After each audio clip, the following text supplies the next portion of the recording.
¿Cómo estudiar la profecía bíblica? Es el título general del folleto de escuela sabática para este trimestre.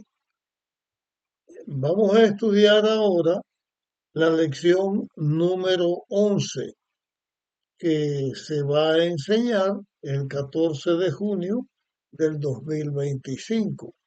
En esta lección vamos a repasar un poco algo de la historia de dos mujeres que aparecen en la Biblia, una es Ruth y la otra es Esther. En este folleto que dice cómo estudiar la profecía bíblica, estamos mirando distintas maneras en que escritos del Antiguo Testamento eh, son historias, pero a la vez son profecías, porque señalan cosas que tienen que ver con el futuro. Tiene que ver con el libro de Apocalipsis, tiene que ver con la historia del pueblo de Dios, la historia de la humanidad en los últimos tiempos. En este tema que estamos estudiando, que habla de Ruth y Esther, vamos a repasar algunas cosas que tienen que ver con Esther. Eso lo haremos después y vamos a repasar algunas cosas que tienen que ver con Ruth. Eso lo vamos a hacer inmediatamente. No es un repaso de toda la historia, sino una síntesis de la historia que nos enseña cosas que tienen que ver con la profecía bíblica y también con enseñanzas que la Biblia tiene. Hablando de, de Ruth, Ruth era una moabita que llegó a relacionarse con Noemí. Noemí, su esposo y sus dos hijos salieron de Israel, de Belén, para dirigirse a los campos de Moab, porque había una hambruna. Vino un hambre muy grande y cuando esa hambre llegó, los que estaban en Belén tenían una situación difícil porque no había alimento.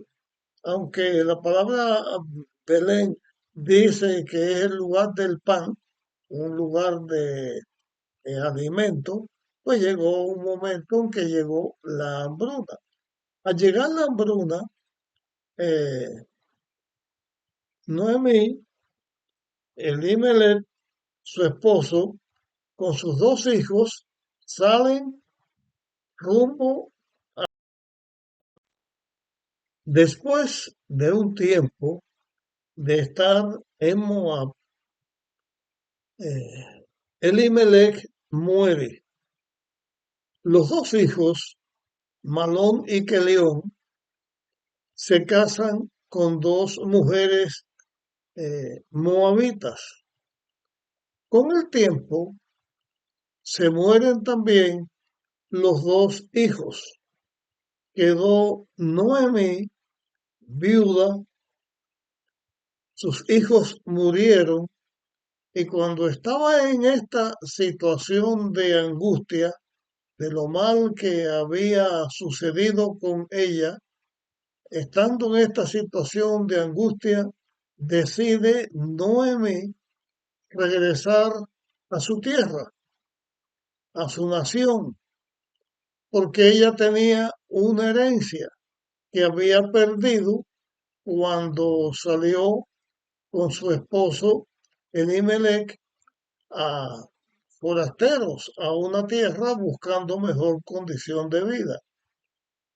Como ella había perdido su herencia, dentro de las leyes de Israel había la posibilidad de que volviendo de alguna manera pudiera recuperar su herencia o de todas maneras tener una vida más llevadera, donde todo a ella le había ido mal. De hecho, cuando ella llega a su tierra, ella dice, cámbienme el nombre y pónganme Mara, porque la angustia que ella tenía y el sufrimiento que ella tenía y todas las cosas que le habían sucedido. Para regresar, Noemí llama a sus dos nueras que tenían la relación de ser la suegra y las nueras, llama a sus dos nueras para que ellas regresen a las casas de sus padres y que ellas regresaban. Pero Ruth había aprendido no solamente a querer y a llevarse bien con Noemí, sino que había aprendido a conocer o había conocido y amaba y seguía al Dios de Noemí. Aquí vemos una obra que se presenta en esta historia como Noemí, a pesar del sufrimiento y a pesar de todas las cosas malas que le habían sucedido, ella había sabido ganarse el cariño de sus dos nueras.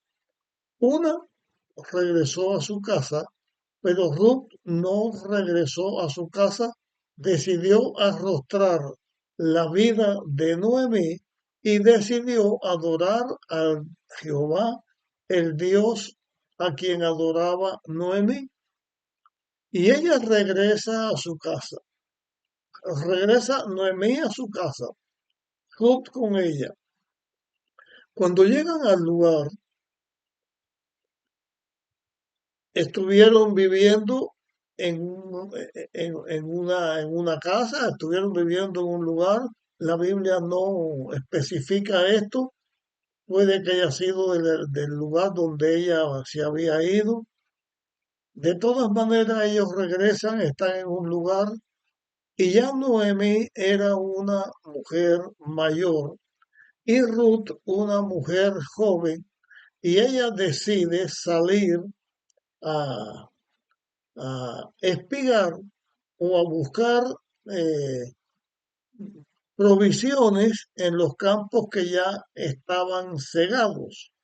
En muchos lugares en la lengua española, eso de ir a cosechar a un lugar donde ya se cosechó, se le dice forraje, fue a buscar forraje, fue a buscar sobrante, fue a buscar lo que se había quedado para encontrar o tratar de encontrar grano, eh, espigas, algo que quedara que pudiera recoger. Y eh, mm, eh, Ruth pasa espigando todo el tiempo en un solo lugar.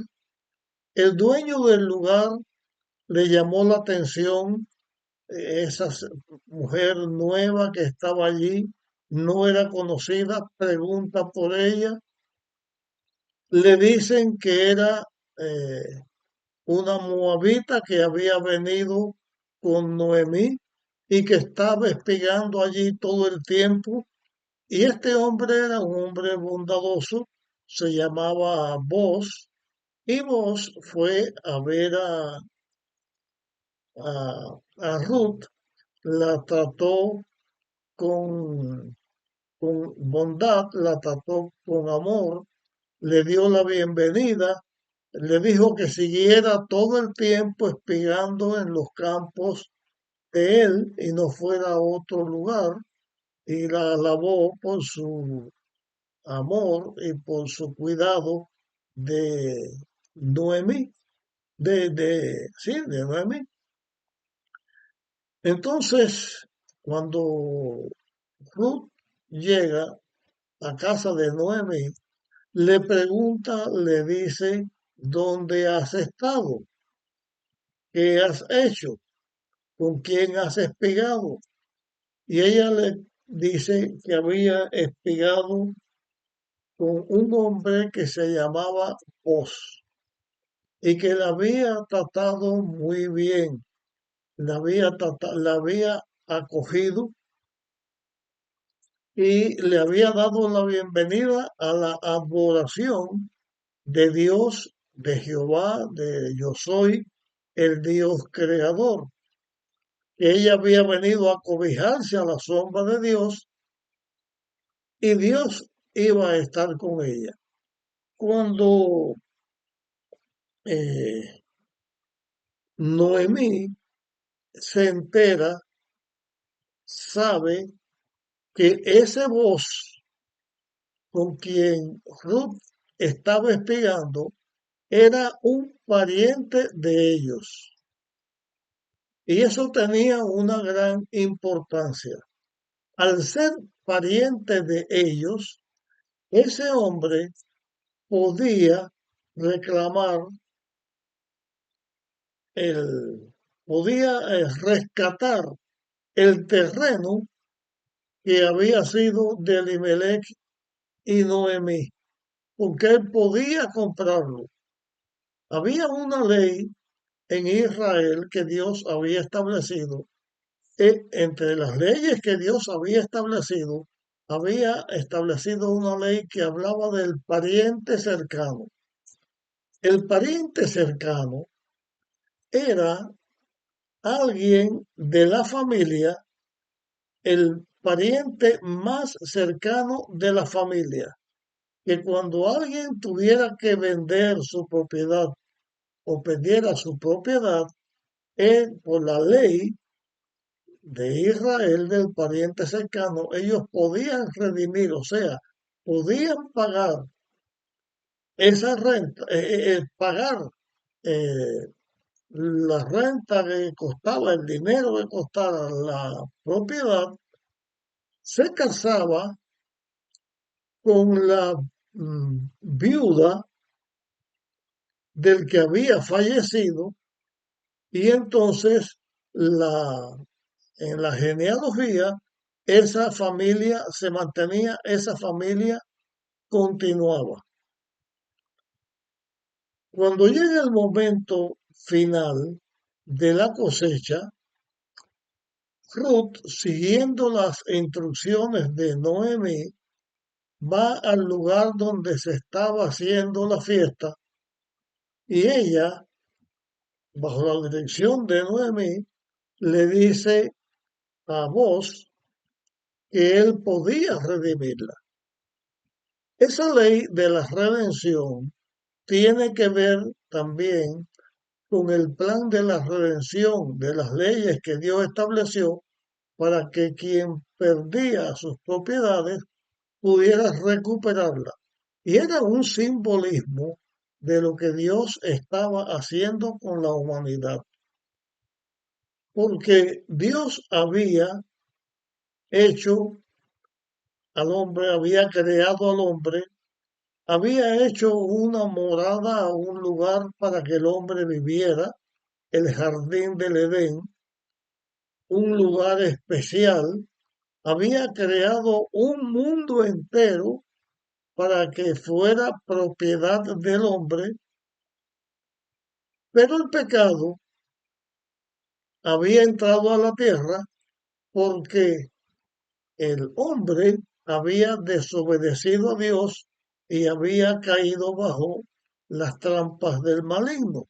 El pecado había entrado a la tierra. El hombre quedaba desterrado del lugar del paraíso que Dios había creado para él.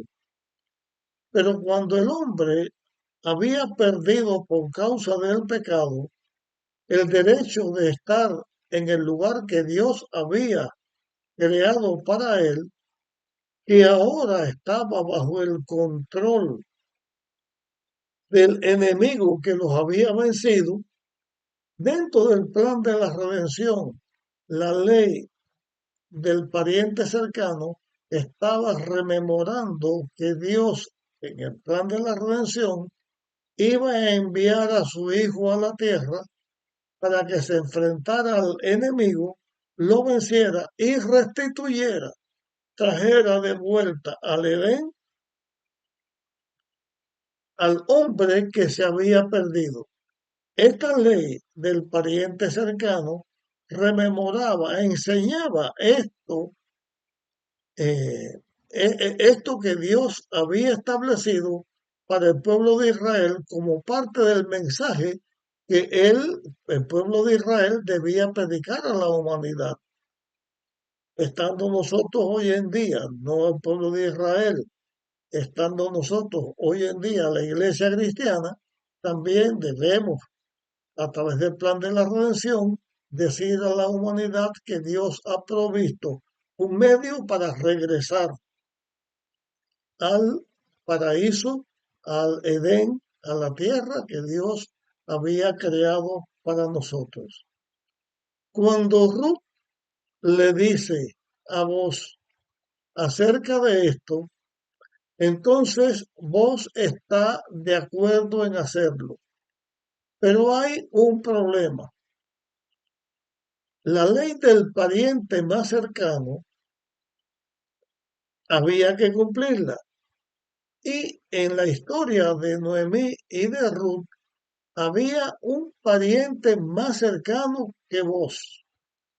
Y ese pariente más cercano que vos tenía el derecho por la ley de ser él el que rescatara a, a Noemí, rescatara la herencia para Noemí y para Ruth que estaba con ella.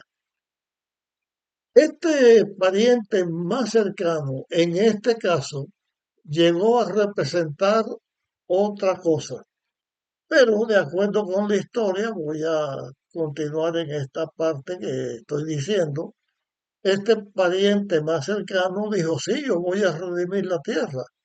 Pero vos le dijo, cuando redimas, tienes que casarte con Ruth la Moabita. Entonces el hombre no estuvo dispuesto a casarse con Ruth la Moabita porque él tenía su familia y no quiso. Esto es parte de la historia de Ruth y de Noemí. Pero con respecto a lo que la lección está enseñando, ¿qué tiene que ver esto con la profecía? Ya señalamos que estaba reflejado dentro del plan de la redención y dentro de las leyes que Dios había dado al pueblo de Israel. El pariente más cercano para la redención del hombre es Jesús, que vino a la tierra y se hizo un ser humano. Jesús es Dios, es el Hijo de Dios, es el Creador, pero se hizo un ser humano, se volvió de la parentela del ser humano y como ser humano se enfrenta a Satanás y vence. Y ahora Él es nuestro redentor. Pero el diablo que venció al hombre y que trajo el pecado a la tierra, viene a ser también un pariente. Y como pariente cercano, lucha contra las personas o lucha con Dios para controlar a las personas que en esta tierra hayan aceptado a Dios y el, el enemigo, Satanás, dice que le corresponde por la razón de que el pecado ha entrado a todas las personas. En la Biblia hay dos ejemplos que se presentan para hablar de esto. Estos dos ejemplos, uno tiene que ver, y vamos a leerlo, uno tiene que ver con lo que está escrito en Zacarías, en el capítulo 3, donde aquí Satanás, tratando de representar al pariente más cercano, reclama el derecho de control con las personas que habían pecado. Y todos los seres humanos hemos pecado. En ese sentido, todos le pertenecemos a Él. Voy a leer esta parte que está escrito en Zacarías. Dice, el Señor me mostró al sumo sacerdote Josué, que estaba de pie ante el ángel del Eterno o de Jehová, y Satanás estaba a su derecha para acusarlo. Dijo el Eterno a Satanás, el Señor te reprenda, oh Satanás. El Señor que ha elegido a Jerusalén te reprenda. ¿No es este un tizón arrebatado del incendio? Josué estaba ante el ángel vestido de ropa sucia. El ángel mandó a los que estaban ante él quitarle esa ropa sucia. Entonces dijo a Josué, mira, te he quitado tu pecado de ti y te vestí de ropa limpia. Después dijo, pongan mitra limpia sobre su cabeza, y pusieron una mitra limpia sobre su cabeza y le vistieron de ropa limpia mientras el ángel del Eterno estaba presente. Y el ángel del Señor aseguró a Josué, así dice el Eterno Todopoderoso, si andas por mis caminos y guardas mi ordenanza, también tú juzgarás a mi casa. Esta historia está presentando, o esta visión que se da aquí, y yo le he presentado como una historia, está representando cómo Dios hace para la liberación de los hijos de Dios. La otra ejemplo se los voy a mencionar sin leerlo. Está escrito en Judas, en la carta de Judas, creo que es el versículo 9. eh, Está escrito cuando Dios va a resucitar, el arcángel Miguel va a resucitar a Moisés, y viene Satanás a contender por el cuerpo de Moisés porque Moisés había pecado. De esta manera, la historia de Ruth y Noemí tiene que ver con el estudio de la profecía, por la razón de que el pecado entró a la tierra y Dios dio el espíritu de profecía para comunicarse con el hombre. Dio las leyes que tiene que ver para la salvación del hombre, no por guardar la ley, sino porque el hombre se somete al plan de la redención, el pariente cercano que llegó a ser Jesús, y por su obra nos salva. Pero en la contienda entre el bien y el mal, aunque el ser humano es rescatado del pecado, es capacitado por la obra de Jesús y limpiado del pecado por la obra de Jesús, el ser humano también tiene la posibilidad de alcanzar el triunfo, de alcanzar la vida eterna, no por lo que está haciendo, sino porque el pariente cercano está haciendo. De esta manera, la historia de Ruth nos enseña cómo el pariente cercano, Jesús, el Hijo de Dios, vino a la tierra para redimirlo, y la lucha entre el bien y el mal que existe en nuestro mundo hasta que el plan de la redención se establezca y el mal sea destruido para siempre. Pero todo esto tiene que ver con la profecía bíblica. De esta manera, pues cubrimos esta parte que tiene que ver con el relato de, de Ruth, la historia de Ruth, de Noemí y el Redentor. El Redentor que fue voz, en aquel caso, por el pariente cercano, pero prefigura a Jesús, el Redentor de ellos y de toda la humanidad. Antes de terminar de hablar de lo que sucedió con Ruth, voy a señalar que Ruth aparece en la genealogía de Jesús, porque descendiente de Ruth y de Boz fue el rey David, y del rey David vino por Judá la descendencia de la cual nacería en la tierra el Hijo de Dios de la tribu de Judá. Y Jesús establece su reino en esta tierra. Bien, ahora vamos a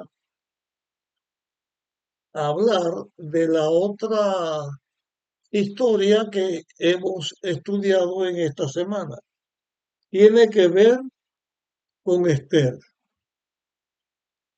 Esther eh, tiene que ver con Mardoqueo, un israelita, un judío fiel a Dios.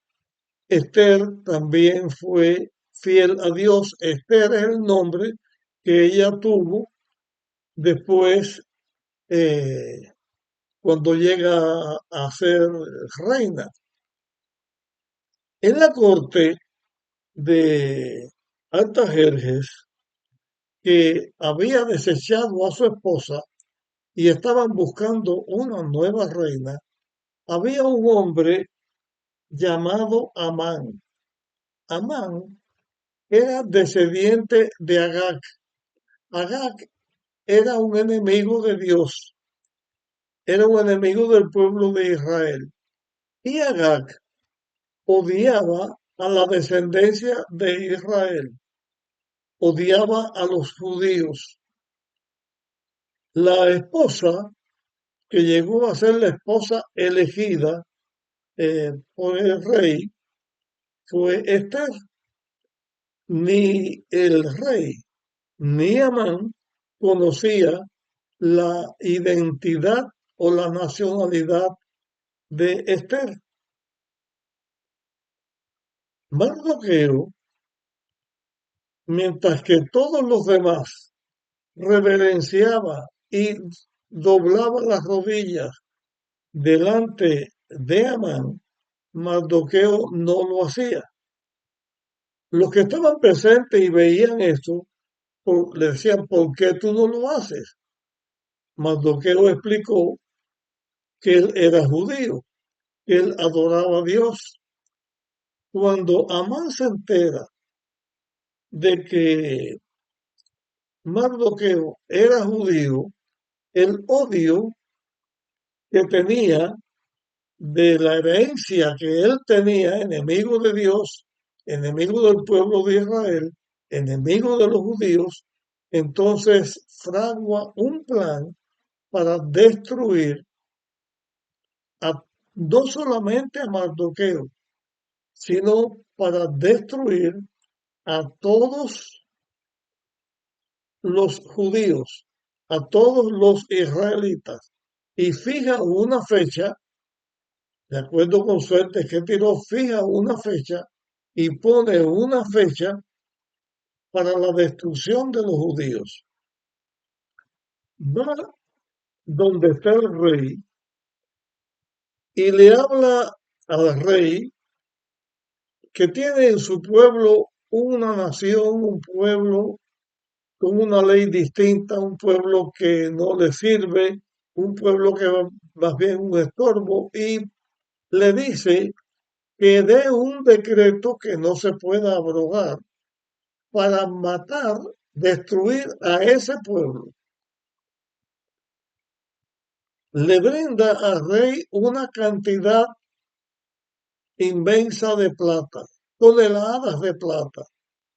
El rey le dice: haz el decreto, yo lo firmo y quédate con tu dinero, porque había resaltado a Amán. Amán era un enemigo de Dios.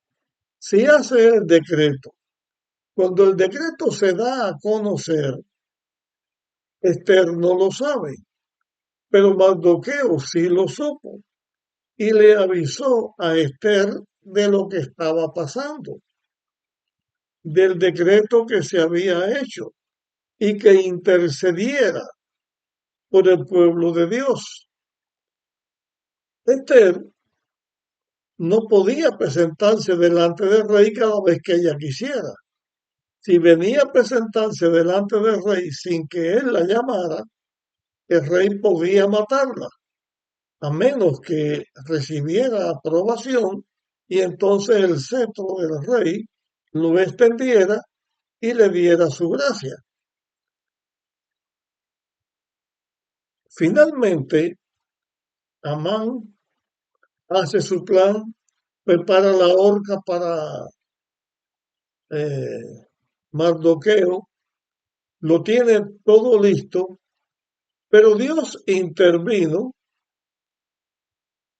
Esther hizo un plan, decidió intervenir para la salvación de su pueblo y hace un plan, y dentro de ese plan, la historia de Esther y de los judíos terminó felizmente porque ella descubrió ante el rey, ella descubre lo que Amán había hecho, que lo había hecho para el mal, que lo que quería era destruir a su pueblo y a ella misma, porque ella también era judía,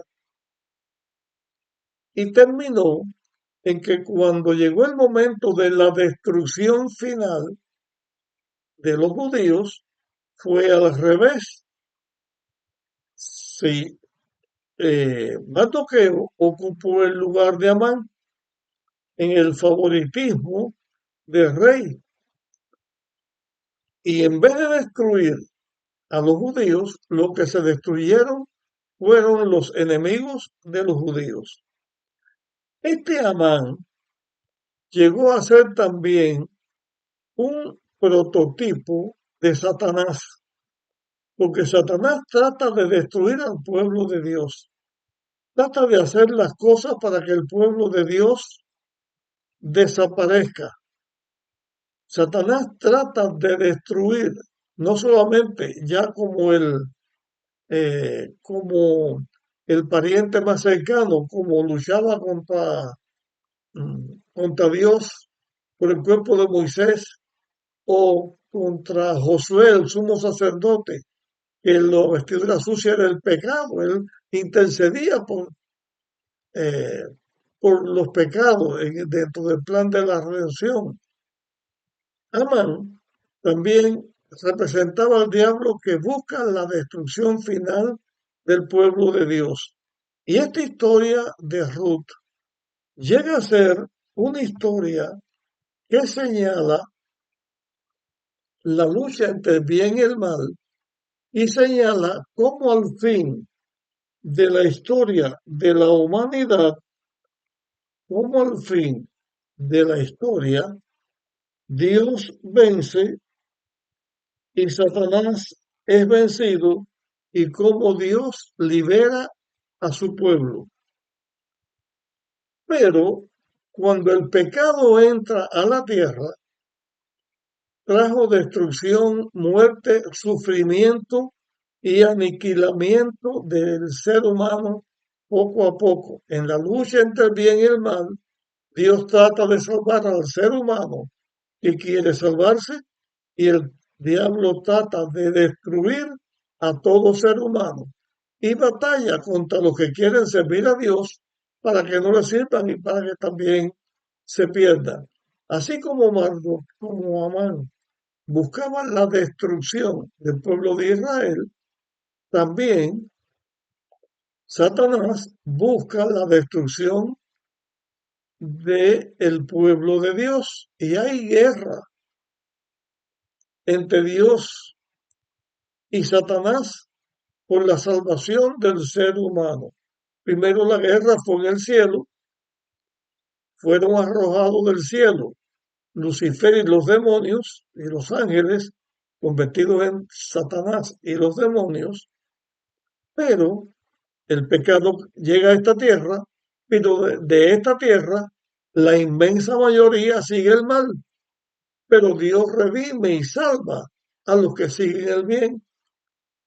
Esta historia de Amán y Mardoqueo también está reflejando la historia entre Dios y Satanás por la salvación o la perdición de los seres humanos que viven en la tierra.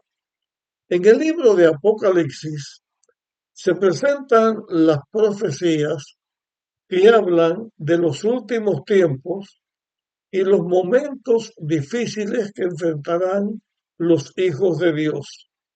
En la historia bíblica se presenta la historia de la iglesia de Dios en la tierra, el sufrimiento, el martirio, todo lo que ha tenido que sufrir la iglesia de Dios en su lucha contra el mal. Pero hablando de los momentos finales de la historia del mundo, Dios no oculta lo que ha de suceder y Dios enseña que su pueblo va a sufrir un tiempo de angustia como nunca ha habido. Que en esta lucha entre el bien y el mal, los hijos de Dios también van a sufrir o vamos a sufrir martirio. Yo digo vamos porque estoy vivo y no sé qué va a pasar con mi vida. Pero que antes que el pecado sea erradicado de la tierra, el pueblo de Dios va a pasar por un tiempo de angustia inmenso, un tiempo de angustia como nunca ha habido. Cuando las personas que escuchan el Evangelio, escuchan la predicación de la palabra de Dios y saben de las angustias, del sufrimiento que ha de pasar, que llegará un momento en que van a ser mártires, no podrán ni comprar ni vender, perseguidos, odiados por las personas, ser objeto de escándalo público. Las personas escuchan eso y tienen miedo. Y por el miedo, Satanás trata de hacer que muchas personas se pierdan. Hay en la Biblia un texto que quiero compartir con ustedes con respecto a esto, que tiene que ver con esta parte de la historia que estamos haciendo de Esther, esta parte que estamos señalando, y del tiempo de angustia y los momentos difíciles que están delante de la iglesia de Dios. Pero quiero presentarlo de la manera en que Dios lo presenta, porque Dios lo presenta asegurando el triunfo. Satanás trata que nos fijemos en las partes negativas para que por temor desobedezcamos a Dios, buscando la destrucción final del ser humano. Pero Dios lo presenta de esta manera.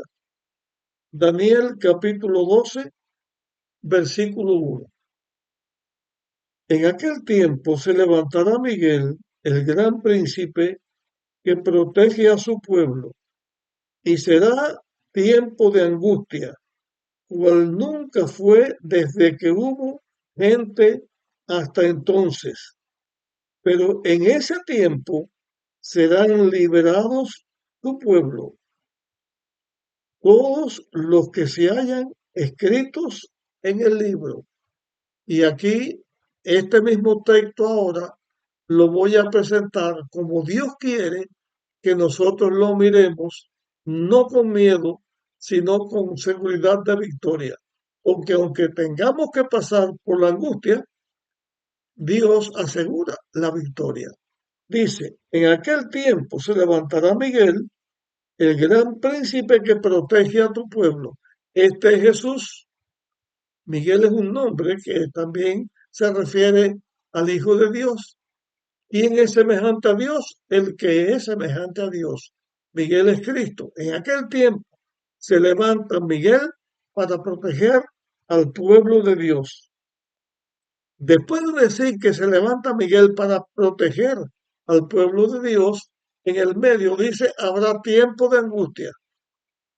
Después de decir que hay tiempo de angustia, pero presentar primero que Cristo va a luchar en favor de su pueblo, dice también, pero de ese tiempo será librado tu pueblo. Dios asegura la victoria. No hay que tener temor de ningún tipo, aunque nos cueste la vida, puestos en las manos de Dios, venceremos. ¿Qué hay que hacer entonces para prepararse para el tiempo de angustia, para enfrentar estos momentos difíciles? Salir huyendo y esconderse, meterse en este lugar o en el otro o en el otro. ¿Qué podemos hacer? Así como la salvación no es obra de nuestras manos, sino la justificación de la fe. Somos justificados y salvados por lo que Dios hace por nosotros y no por nosotros. Así, lo que tenemos que hacer nosotros como preparación para el tiempo final es confiar en Dios y descansar en Dios. Dios dice, estar quieto y mirad mi salvación. En el texto que acabo de leer, Miguel viene para proteger a su pueblo. Jesús, Miguel, va a salvar a su pueblo. No se salva el pueblo de él mismo. En esta lección también aprendemos a confiar en Dios y estar seguros en la salvación que Dios nos da. Llegamos hasta aquí con nuestra lección. Yo deseo que estas enseñanzas que se nos presentan en este estudio sean de cuidado y de bendición, de bien para todos nosotros.